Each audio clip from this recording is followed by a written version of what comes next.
بسم اللہ الرحمن الرحیم. سامعین علی وقار، اللہ تعالیٰ سے دعا ہے کہ اللہ تعالیٰ میں حق کی پہچان نصیب فرمائے اور اہل حق کے ساتھ رہنے کی توفیق عطا فرمائے، اور باطل کی تمام صورتیں شکلیں جو ہیں جس میں وہ آتا ہے وہ اس کی پہچان اللہ تعالیٰ ہمیں نصیب فرمائے. اللہ تبارک و تعالیٰ قرآن مجید میں ارشاد فرماتا ہے کہ اس شخص کے راستے کی پیروی کرو جو اللہ کی طرف راجع ہے.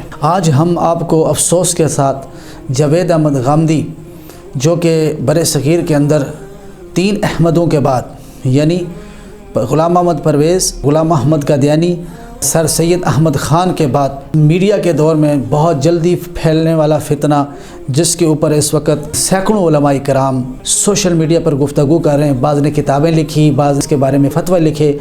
آج ہم الحمدللہ ثم الحمدللہ فقط لوگوں میں تمیز کرنے کے لیے، تاکہ لوگ اپنے بچوں کو اس کے شر سے محفوظ رکھیں، آج ہم آپ کو یہ بتا دیں اس کی کتاب المیزان پڑھ لیں، جو 17 سال لگا کے اس نے لکھی.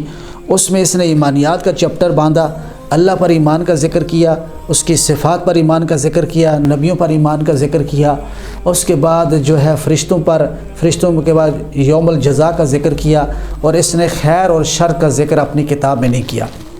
قرآن مجید کیا کہتا ہے؟ اللہ تبارک و تعالیٰ نے قرآن مجید میں فرمایا کہ قل کل من عند اللہ، کہ سب کچھ اللہ کی طرف سے، خیر اور شر یہ سب اللہ کی طرف سے ہے، لیکن ہمیں نسبت خیر جو ہے وہ اللہ کی طرف کرنی چاہیے. جیسا ابراہیم علیہ السلام کا اللہ تعالیٰ نے قرآن مجید میں واقعہ بیان فرمایا کہ وَإِذَا مَرِضْتُ فَهُوَ يَشْفِينِ، اور میں جب بیمار ہوا تو مجھے اللہ ہی نے شفا بخشی. اس میں مرض کی نسبت ابراہیم علیہ السلام نے اپنی طرف کی، اور شفا کی نسبت جو کہ کمال ہے، شفا دینا کمال ہے، اس کی نسبت اللہ کی طرف کی. تو گویا عیب والی چیز کی نسبت اللہ کی طرف نہیں کی. خیر ہو یا شر ہو وہ سب اللہ کی طرف سے ہے.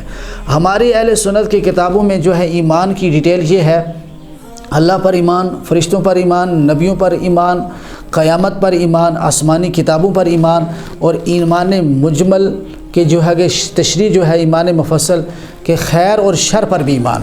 تو اس نے خیر اور شر کا ذکر نہیں کیا، اس لیے تو فرقہ قدریہ جو ہے، جو تقدیر کا منکر ہے، ان کے بارے میں اللہ کے نبی صلی اللہ علیہ وسلم نے فرمایا کہ ان کی نماز جنازہ میں شرکت نہ ہو، انہیں چھینک ہے، ان کی چھینک کا جواب نہ دو جو تقدیر پر بحث کرتے ہیں. تو اس وقت دنیا میں دہریہ قسم کے جو لوگ پیدا ہوئے ہیں وہی خیر اور شر کے منکر ہیں.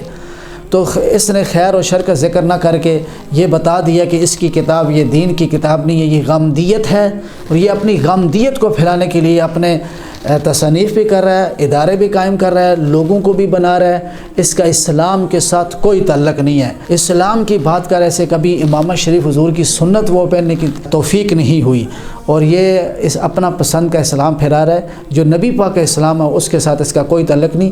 یہ ٹوٹل مغربیت پہ کام کر رہا ہے. اس لیے امریکہ میں یہ مقیم ہے، اور امریکہ میں اس کو بڑی چھوٹ ملی ہوئی ہے. اور جہاد پر مرزا غلام احمد قادیانی بھی نہیں بولتا تھا، جہاد کے خلاف بولتا تھا، یہ بھی جہاد کے خلاف بولتا ہے. یہ منکر شفاعت ہے، اور منکر شفاعت کے ساتھ ساتھ منکر حدیث نبوی ہے، اور یہ بہت بڑا فتنہ ہے. اسے اپنی اولاد کو بچائیے.